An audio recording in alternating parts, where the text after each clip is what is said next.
ராஜேஸ்வரி வணக்கம். ராஜேஸ்வரி, தோல்வி பயத்தில்தான் திமுக பிதற்றிக்கிட்டு இருக்குது, உளறிக்கிட்டு இருக்கு, உதறிக்கிட்டு இருக்கு. இப்படி என்னென்னமோ வார்த்தைகள்ல அவர் சொல்லலையே தவிர அதுதான் அவர் சொல்ல வராருன்னு தெரிஞ்சுக்கலாம். நீங்க இந்த கூட்டணி ரெண்டு பேரும் சேர்ந்தது நினைத்து திமுக ரொம்ப அச்சப்படுகிறதா? எந்த கூட்டணி சார்? எந்த கூட்டணியா? இது என்னங்க விடிய விடிய கதை கேட்டு சீதைக்கு ராமையா சித்தப்பாவான நீங்க செங்கோட்டையன் ஒரு கூட்டணியில இருக்காரு, ஓபிஎஸ் ஒரு கூட்டணியில இருக்காரு, டிடிவி விஜயன் ஒரு கூட்டணியில இருக்காரு. சரி, இதுல நீங்க பிஜேபி ஏடிஎம்கே ஒரு கூட்டணியா? அப்ப ஏடிஎம்கே எதுங்கிறதே ஒரு கூட்டணி குழப்பமா இருக்கு. அதனால அந்த கேள்வியை நான் கேட்டேன். சரி, சோ இப்ப அண்ணன் சொல்லிருக்காரு, வள்ளுவருடைய வார்த்தையை சொல்லி நன்றி மறப்பது நன்றென்று, யாரு நன்றியை பத்தி பேசுறது அப்படின்னு கேக்குற அளவுக்கு பயங்கரமான ஒரு ஸ்டேட்மெண்ட்டை கொடுத்திருக்காரு. யாரு கபலீகரம் செய்ய முயற்சி பண்றது உண்மையிலேயே அப்படின்னா எல்லாருக்கும் தெரியும். ஜெனரல் வியூல நீங்க பாத்தீங்கன்னா அது பிஜேபி தான், நமக்கு எல்லாருக்குமே தெரியும். சசிகலாவை அவர்களை எல்லா எம்எல்ஏக்களும் கையெழுத்திட்டு அவர்களை முதல்வர் அறிவிச்சதுக்கு அப்புறம் அவரை தூக்கி அவர் முதல்வர் பதவியிலிருந்து எடுத்துட்டு அவர் மேல கேஸ் இருந்தது. அவர் இவர்கிட்ட கொடுத்துட்டு போனாருன்னு நமக்கு தெரியும். எப்படி போய் வாங்கினாரு அப்படிங்கறது நமக்கு தெரியும். ஒரு சபை நாகரிகம் காரணமாக அதை நான் இந்த இடத்துல சொல்லாம இருக்கேனே வச்சுக்கோங்களேன். ரொம்ப அவர் நன்றியோட நடந்துகிட்டாரா? முதல் கேள்வி. அதாவது வேற யாருக்கும் வேணாம், சசிகலா அவருக்கு அவர் நன்றியோட நடந்துகிட்டாரா? சரி, ஓகே. டிடிவி அவர்கள் தான் முதல்ல இபிஎஸ் அவர்களை இங்க சசிகலா அவர்களுக்கு அறிமுகம் செஞ்சது. அட்லீஸ்ட் அவருக்கு நன்றியோட நடந்துகிட்டாரா? அதுவும் இல்ல, அவரையும் தூக்கி சிறையில் அடைச்சாங்க. அதன் பிறகு ஓபிஎஸ் அவர்களுக்கும் சரியான ஆதரவோ, எந்த ஒத்த தலைமை அப்படிங்கிற ஒரு எண்ணத்துல நீங்க பாத்தீங்கன்னா இதுல பார்ட் 1, பார்ட் 2, பார்ட் 3 பிரிக்கலாம் சார் இந்த கபலீகரத்தை. எப்படின்னா பார்ட் 1 கபலீகரம் யாருன்னா அது இபிஎஸ் அண்ணனே தான். இபிஎஸ் அண்ணனையே ஏடிஎம்கே அப்படிங்கிற அண்ணா திராவிட முன்னேற்ற கழகம் அண்ணான்னு பேர் வச்சிருக்காங்க. ஆனா அந்த கொள்கையிலிருந்து பிறண்டு தன்னை காப்பாற்றி ஒரு வார்த்தை சொன்னாரு சார். அவரு இத்தனை வருடங்களாக ஆகிவிட்டது, அவர்கள் நாங்க அவங்க எங்களுக்கு நன்றி சொல்லிட்டு சொல்றாரு, எங்களுக்கு எந்த தொந்தரவும் கொடுக்கல. எந்த தொந்தரவும் கொடுக்கலன்னா என்ன அர்த்தம்? ஒன்றிய அரசு தொந்தரவு கொடுக்கறதுக்குன்னு இருக்கா? அவர் எதை மறைமுகமா சொல்றாருன்னு நமக்கு தெரியுதா? ஈடிய சொல்றாரு, எந்த தொந்தரவும் கொடுக்கல, கேட்டதெல்லாம் கொடுத்தாங்கன்றாரு. எங்க அவங்க கொடுத்தாங்க? எல்லா சட்டங்களையும், குடியுரிமை திருத்த சட்டத்திலிருந்து, காஷ்மீர் 370 இருந்து, முத்தலாக் சட்டத்திலிருந்து எல்லாத்துலயும் உங்களை சேர்த்து அவங்க என்னெல்லாம் சாதிக்கணும்னு நினைச்சாங்களோ எல்லாத்தையும் உங்களை வச்சு சாதிச்சுட்டாங்க. தமிழ்நாட்டுக்குன்னு எதையாவது அவங்க உருப்படியா கேட்டதை என்ன கொடுத்தாரு? நாங்க உங்க மேல எந்த விதமான இடி கம்ப்ளைண்ட்டும் போட மாட்டோம், எங்களை காப்பாத்துங்கன்னு இவங்க கேட்டிருப்பாங்க.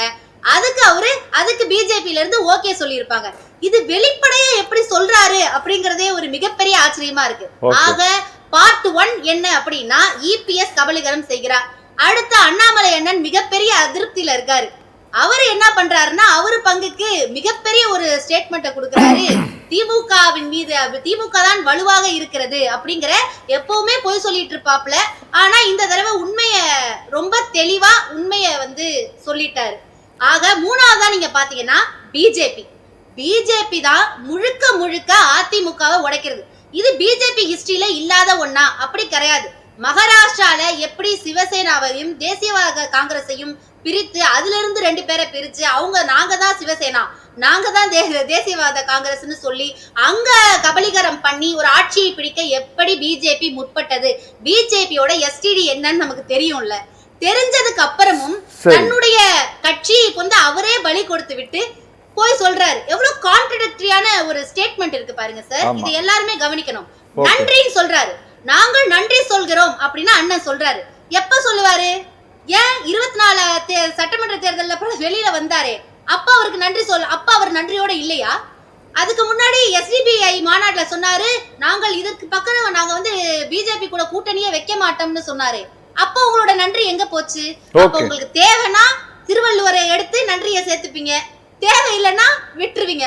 இன்னும் காமெடியான விஷயம் என்னன்னா, இவர் சிஎம் கேண்டிடேட்டா அனௌன்ஸ் பண்றதுக்கு முன்னாடி எல்லார்கிட்டையும் சைன் வாங்கினாங்க. அத டிடிவி அண்ணன் கூட ஒரு தடவை சொல்லியிருப்பாரு. என்ன சொல்லியிருப்பாரு? அடிச்சு கூட கேட்பாங்க, அப்பயும் சொல்லிடாதீங்க நான் தான் சிஎம் கேண்டிடேட், யாரும் கையெழுத்து போட மாட்டாங்க அப்படின்னு சொன்னாரு.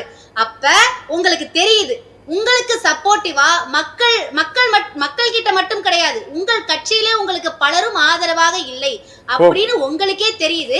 தெரிஞ்சுதான் நீங்க வந்து இந்த யார்கிட்டயும் சொல்லாதீங்க, அடிச்சு கேட்பாங்க, அப்பவும் சொல்லாதீங்கன்னு சொல்லி சைன் வாங்கி சிஎம் கேண்டிடேட்டுக்கா நீங்க போனீங்க. ஆனா அதை தக்க வைத்துக் கொள்ள முடியாமல் நீங்க யார போய் பாக்குறீங்க?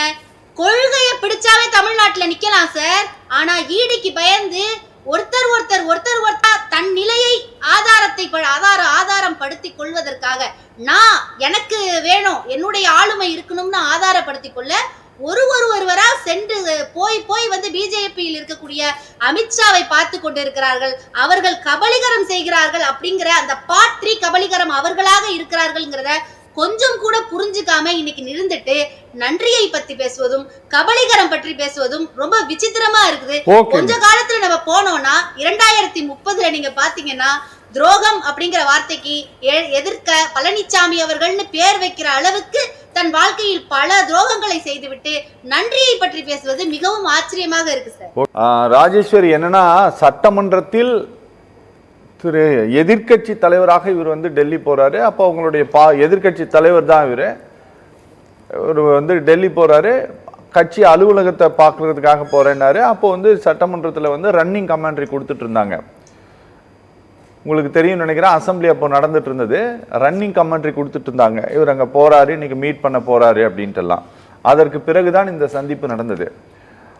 அவர் திரு எடப்பாடி பழனிசாமியினுடைய ஆட்சி காலத்திலேயே அப்போதே வந்து ஆளுநர் வந்து பல இடங்களுக்கு வந்து அப்போ இருந்த பன்வாரிலால் புரோஹித் வந்து பல இடங்களில் ஆய்வு கூட்டங்கள் எல்லாம் நடத்திட்டு இருந்தபோது அவர் வந்து இதை செய்யக்கூடாது, இது வந்து சட்டத்துக்கு முரணானதுன்னு சொல்லிட்டு தமிழ்நாடு முழுவதும் ஆர்ப்பாட்டங்கள் நடத்தியது திமுக தான்.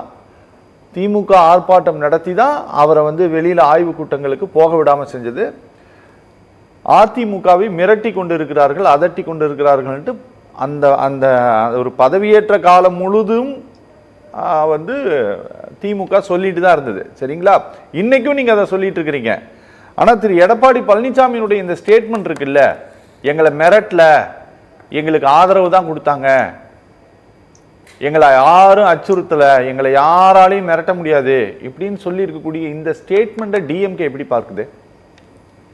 அதாவது சார், இந்த மகாபாரதத்துல காந்தாரி அவங்களுக்கு எல்முருகன் அண்ணனுக்கு இப்ப கண்ணு போயிடுச்சுன்னு வச்சுக்கோங்களேன், இபிஎஸ் அவர்கள் கண்ணை கட்டிக்கிற அளவுக்கு அவர் மண்டையை வந்து பிரெயின் வாஷ் பண்ணி வச்சிருக்காங்க. அந்த அளவுக்கு மோசமான ஒரு சூழ்நிலை. எப்பவுமே ஜனநாயகம் தவறி மாநில அரசின் சுயாட்சி மரியாதை போகும் பொழுதெல்லாம் திராவிட முன்னேற்ற கழகம் குரல் கொடுத்து கொண்டேதான் இருக்கிறது. அது போலதான் இந்த விஷயமும் எங்களுக்கு தெரியுது. இந்த அளவுக்கா வந்து ஒருத்தவங்களுடைய மூளையை மழுங்கடிக்க முடியும்? இந்த அளவுக்கா? எல்முருகன் சொல்றாரு RSS அதிமுகவை வழிநடத்தினால் என்ன, அதுல என்ன தப்பு இருக்குங்கிற கேக்குறாரு. அதுக்கு ஆப்போசிட்டா இவரு எதுவுமே பேச மாட்டேங்கிறாரு. அப்ப உங்களோட சிந்தனை வந்து கொள்கையிலிருந்து நீங்க விலகி போயிட்டீங்க. அண்ணன் சொல்றாரு, நீங்க வந்து கனிமொழின்னு கட்சி இருக்கு, சபரீசன் அவர்கள் கட்சி இருக்கு, உதயநிதி அவர்களின் கட்சி இருக்குன்னு சொல்ல, அந்த மாதிரிலாம் நீங்களா ஒரு விஷயத்த உருவாக்க முயற்சி பண்ணாதீங்க. முதல்ல உங்க கட்சியில இருக்கக்கூடிய எவ்வளவு பிரிவினைகள் இருக்கு எனக்கு புரியல. இங்க அதிமுகவுக்குன்னு ஒரு தலைமையே இல்லையா? அதிமுகவோட தலைமை என்ன பிஜேபியில டெல்லியிலயா வச்சிருக்கீங்க?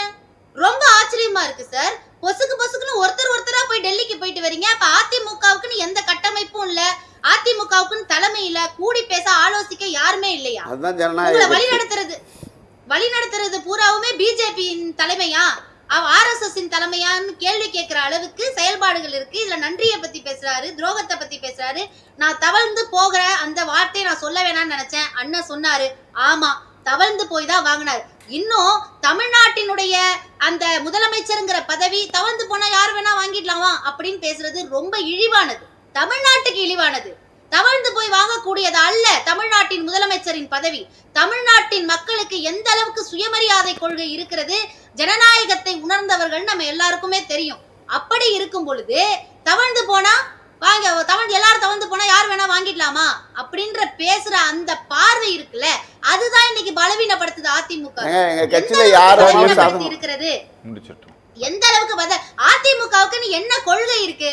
திராவிட முன்னேற்ற கழகத்தினோட கொள்கைய திமுக எதிர்ப்புங்கிறத தாண்டி அதிமுகவுக்கு நான் ரொம்ப நாள் ஆச்சு சார் அண்ணாவின் படத்தையும் எம்ஜிஆரின் படத்தையும் ஜெயலலிதா அவர்களின் படத்தையும் ஒன்று இப்ப திடீர்னு ஏஐல எல்லாத்தையும் ஒன்னா போட்டு இதுக்கு முன்பாக இவர்களுடைய படங்களையே பார்க்க முடியல. பின்னாடி விட்டா எல் முருகன் அண்ணன், நயினா நாகேந்திரன், அண்ணாமலை, அமித்ஷா அவர்கள், மோடி அவர்களின் படத்தை போட்டு அதிமுகவின் பேனர்லாம் அடிச்சுக்கிட்டு இருக்கிற மாதிரி இருக்கக்கூடிய சூழ்நிலையில ரொம்ப ஆச்சரியமா யாருடைய தலைமையின் கீழ் நடத்துறாங்க. நீங்க திராவிட முன்னேற்ற கழகத்தை பத்தி பேசுறதுக்கு அதிமுகவுக்கு கொஞ்சம் கூட அந்த இதுவே கிடையாது. ஏன்னா மூட நம்பிக்கை, ஏற்றத்தாழ்வு, சாதி மறுப்பு இதெல்லாம் ரொம்ப பெருகி போயிட்டு இருந்த காலகட்டத்துல அப்படிப்பட்ட சிந்தனைகளுக்கு எதிரான ஒரு சிந்தனையை வச்சு அங்கிருந்து முளைத்தது திமுக. திமுகவுக்கு சமுதாய தேவை, சமூக தேவை அப்படின்ற ஒரு இருந்தது, கொள்கை இருந்தது, கோட்பாடு இருந்தது. அதிமுகவுக்கு என்ன இருந்தது? திமுகங்கிற எதிர்ப்பை தவிர அதிமுகவுக்கு என்ன இருந்தது? 1972 வந்த 3 வருஷத்துல எம்ஜிஆர் அவர்கள் எமர்ஜென்சி ஆதரித்தார். அது மாநில சுயாட்சிக்கு எதிரானது.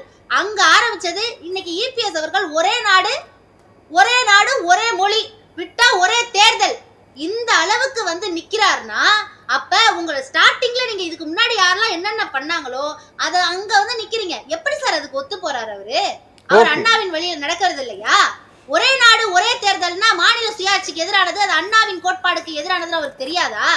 அப்ப அதிமுக தன்னுடைய மூளையை மழுங்கடித்து விட்டது.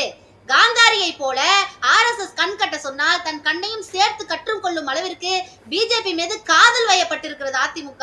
அதனால யாராலையும் அவங்கள புடிச்சு எடுத்துட்டு வர முடியாத சூழ்நிலையில இருக்காங்க. கொள்கை போச்சு, கோட்பாடுகள் போச்சு.